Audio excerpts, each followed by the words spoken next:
तो मैंने देखा कि जो लोग एक दूसरे पर आरोप लगा रहे हैं, या राजनीति प्रसाद हमारा एमपी के ऊपर कि लालू यादव का पार्टी का एमपी फाड़ दिया, बिल फाड़ दिया।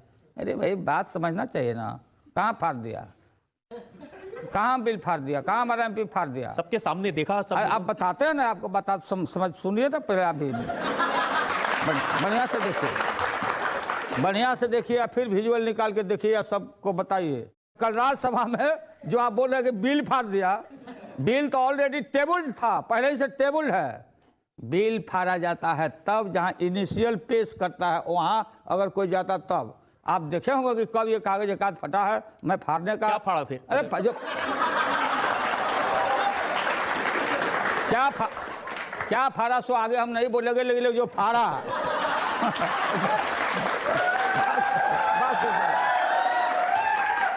उसमें देखा कि भाई वहां मनोज सिंघवी ने यह बयान दे दिया पहले ही कि हमने आरक्षण नहीं दिया, हम लोगों ने आरक्षण नहीं दिया है, आरक्षण नहीं किया है। आंख बंद डिबा गायब जब कर दिया। लालू जी, अगर आपकी पार्टी के मेंबर राज्यसभा में उस बिल को न फाड़ते तो शायद लोकपाल का यह हश्र न होता जो। अगर फाड़ना होता है, हमारा सिखाया हुआ होता, तो वहां रामकृपाल यादव था, वो फाड़ता। ये तो कमजोर आदमी है, राजनीति दूल्हा आदमी है, पतला आदमी है, इससे कैसे फटेगा? लेकिन वो बिल नहीं था, बिल नहीं था। वो राजनीति प्रसाद वहां चला गया, नहीं जाना चाहिए, देखने गया था कि आरक्षणवा वाला लिखे हो कि नहीं लिखे हो। फिर गौर से देखे, वो देखे होंगे कि वो देख रहा है कि भाई इसमें तुम आरक्षण रखे हो कि नहीं, जो बयान दे रहे हो, पढ़ रहे हो, सो वो देख रहा था। उसी बीच में ये एक और एमपी अश्विनी कुमार जी मंत्री आजकल हुआ, आप उनको भी देखिएगा कि उसी के साथ राजनीति प्रसाद के हाथ पर हाथ रख के वो भी देख रहे हैं, वो बता रहे हैं, लिखा हुआ है। वो जो स्वामी था, जो पढ़ रहा था मंत्री, वो 2 पन्ना निकाल के दिया कि नहीं, ये लो पढ़ लो। वो राजनीति प्रसाद ले आया और देखा तो बाहर फाड़ रहा था, वो कागज 2 पन्ना फाड़ा, वो तो आसानी से वो दे दिया। वो बिल था ही नहीं, बिल तो ऑलरेडी टेबल है। अरे बिल टेबल है, आप बिल पास है वहां से, और टेबल है, आप फाड़ने की बात होती तो इनिशियल स्टेज में न जाके धक्का धुक्की करता। ये गलत प्रचार किया जा रहा है। कह रहे हैं कि लोकपाल आने से भ्रष्टाचार नहीं मिटेगा, तो भ्रष्टाचार मिटाने के लिए क्या करें? भ्रष्टाचार है, मैं मानता हूं, भ्रष्टाचार मिटना चाहिए, मानता हूं, इसमें कोई विरोध नहीं है। लेकिन भ्रष्टाचार कैसे सब जगह से मिटेगा, नेताओं से, ब्यूरोक्रेट से, और भी जो लोग हैं, सब जगह से कैसे भ्रष्टाचार मिटेगा? उसके लिए आनंद फानन अनशन कर देंगे, प्रदर्शन कर देंगे, वैसे नहीं होता है। अरे भाई बहस करिए, सब लोगों से बात करिए। हम लोग बुलाए भी थे सिविल सोसाइटी में, अब हम अस्थायी समिति में थे, तो बोला लालू यादव फिर उसमें है। अरे हम क्या बीमारी है? बोला चारा खा गए। हम चारा खा गए?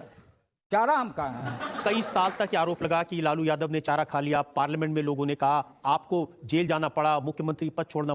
CBI fail to prove, case में सीबीआई लड़ते रह गया, और सारा हमारा जो 40 लाख का चल अचल संपत्ति था, हमारा source of income, supreme court तक लड़ा, और सुप्रीम कोर्ट से हम जीते। रखा गया, रखा गया। मैं यही कृपा किया हूं कि उन लोगों के ऊपर केस नहीं किया, जीते अल्टीमेटली। कल एलिगेशन लग जाएगा प्रधानमंत्री को, झोरा लेके घूमते रहिए। पूछना चाहती हूँ, संसद में जब लोकपाल के ऊपर चर्चा चल रही थी तब आप सो क्यों गए थे? बताइए। सोने का मेरा भाषण नहीं सुनी सर, उससे पहले आप सोए थे। भाषण देने के बाद अब बता रहे हैं, बेटी सुन, और उसमें सोते नहीं, आंख बंद करके मनन करता हूं। 2011 का अगर लेखा जोखा लें तो साल के मिडिल में अन्ना हजारे बड़े हीरो बनकर उभरे। जगह जगह नौजवान तिरंगा झंडा लेके वंदे मातरम का नारा लगाते उनके साथ आ गए। लेकिन अन्ना जी को कैसे बोले कि हीरो हो गए? अब ये हीरो कहने का मतलब आपका है, ये कहना चाहते हैं कि लोकपाल बिल पास हुआ। कहाँ पास हुआ? न पास हुआ, न फेल हुआ, अधर में लटका हुआ। मैंने पूछा, अन्ना हजारे जी से पूछा, उनके टीम के लोगों से पूछा कि हम जानना चाहते हैं, सब देश जानना चाहता है कि सिविल सोसाइटी का चुनाव कब होगा। आप ये 5 आदमी कब चुने गए? प्रशांत भूषण, उनके पिताजी शांति भूषण, किरण बेदी, केजरीवाल, और आप तो ठीक है गांधीवादी आदमी हैं, अच्छा ठीक है, लेकिन इस देश में दोबारा कोई गांधी नहीं हो सकता और दोबारा कोई लोकनायक जयप्रकाश नहीं हो सकता।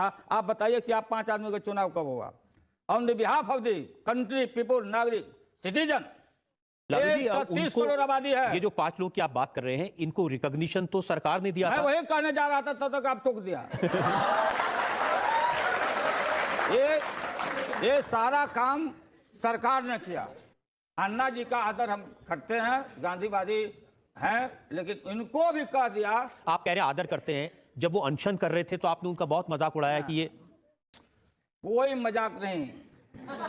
एक फिर हमको बदनाम करने के लिए बात, हमने ये कहा कि 73 साल का बुजुर्ग आदमी, अभी ना ठंडा के डर से बंबई चले गए थे वो। यहाँ सर्दी है, कारण क्या था वहाँ जाने का? तो सर्दी है, ठीक है। इसलिए मैंने पार्लियामेंट में कहा कि हम ऑल इंडिया अन्ना स्वास्थ्य बचाओ संघर्ष समिति हम बनाएंगे। अन्ना जी को रखना बहुत जरूरी है, उनका स्वास्थ्य का ख्याल हम लोग को करना। उनका स्वास्थ्य बहुत अच्छा, आपने देखा नहीं था राजघाट पर कितना तेज दौड़े थे वो। वही इसीलिए मैं बता रहा हूं कि उनको ऐसा अमूल धरोहर हम लोग को नहीं मिलेंगे। मान लीजिए कि कल नौजवानों को हम लोग को आमरण अनशन करना है, तो हमने वही पार्लियामेंट में कहा था कि हम लोग को सीखना चाहिए कि 73 साल का वो बुजुर्ग आदमी कैसे इतना लंबा 13 दिन तक आमरण अनशन किए, और हम लोग को कल जरूरत पड़ेगा तो सीखना चाहिए। और उसी अनशन में उठ के टनाटन बोल भी रहे हैं, आवाज भी दे रहे हैं, शक्ति है। तो हम लोग को देश के नौजवान भावी पीढ़ी के लोगों को सीखना चाहिए। अब दे दिया कि लालू यादव बोल दिया, मजाक कर दिया। नहीं, उन्होंने कहा कि ये ब्रह्मचर्य की ताकत है, वो शादी नहीं किया इसलिए उनकी ये ताकत है। और उन्होंने ये भी कहा कि जिन लोगों के 10-12 बच्चे हैं वो कैसे बताएंगे इस बात को।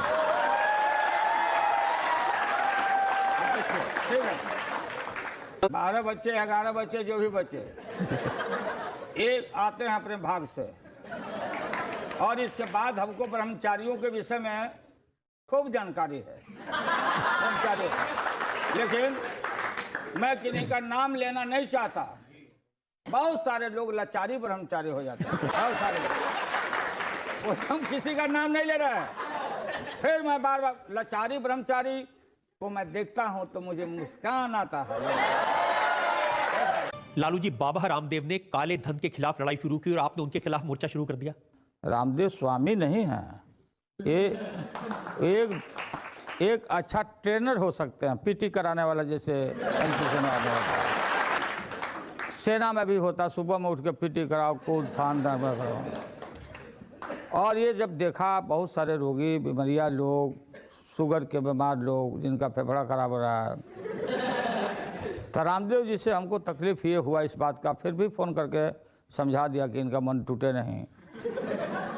मैंने ये कहा कि भाई आप जो आह्वान किए थे रामलीला मैदान में कि देश भर के सब रोगी लोग आए, सब तरह के लोग आए, कि इस बार साष्टांग योग होगा रामलीला मैदान में, झोरा झंझट लेके सब आए, देखा होगा सब लोगों ने। और जब पुलिस गई तो आपने कुदान योग क्यों कर दिया, ये मैंने कहा। और फिर इसमें लड़की का वस्त्र पहन करके जल्दी से घसक जाना है। इसमें रामदेव जी का अस्तर गिरा। अगर वो गिरफ्तारी दे देते तो शायद अन्ना हजारी और इनका जो टीम है और जो लोग हैं, जो पाइपलाइन में सब लोग लगे हुए हैं, तो उनको अवसर उनको पूछा था लालू जी मैंने कि आप ये महिलाओं के वस्त्र पहन के क्यों कूद के भागे, तो उन्होंने कहा कि पुलिस उनको जान से मार देती अगर वो भागते नहीं तो जान से कैसे मार देता? हम लोग नहीं थे क्या यहाँ? बात करते उस पक्ष में खड़े। आपने देखा होगा ना कि पुलिस तो अभी जा ही रही है कि अब बंद किया जाए या जो भी हो, गलत किया सही किया। लेकिन एक जमाने में तो आप भी रामदेव बाबा के साथ बैठ के अनुलोम विलोम, सांस ऊपर नीचे करते थे। हम देखा है उनके बिजनेस में, उनके काम में कोई हस्तक्षेप हम करना नहीं चाहते हैं, लेकिन ये भी हमने देखा है कि दुनिया थक गई है। अभी तक कैंसर का इलाज कितना पैसा खर्चा हो गया। रामदेव जी के सेंटर पर मैं कई एक बार गया, उसमें देखा भाई बोलो कितना आदमी को कैंसर ठीक हुआ, उसमें 10 आदमी मिलता, 5 आदमी खड़ा हो गया। अरे बाबा, तो ठीक है आप प्रचार करिए, अपना रोजी रोटी चलाइए, एक्सरसाइज करिए, उससे हमको कोई कमाना नहीं। लेकिन हर आदमी आप बोल क्या रहे हैं? मारो इन सालों को, फांसी दो, मारो फांसी दो, इन लोगों को गालियां दी गई। वो कह रहे हैं कि जिन लोगों का काला धन विदेशों में है, उस धन को राष्ट्रीय संपत्ति डिक्लेयर कर दिया जाए। किनका कहना है? उनसे पहले हम लोग कह चुके हैं। 17 दिन तक हाउस को स्टॉल किया था, देश को मालूम है, इस लोकसभा को।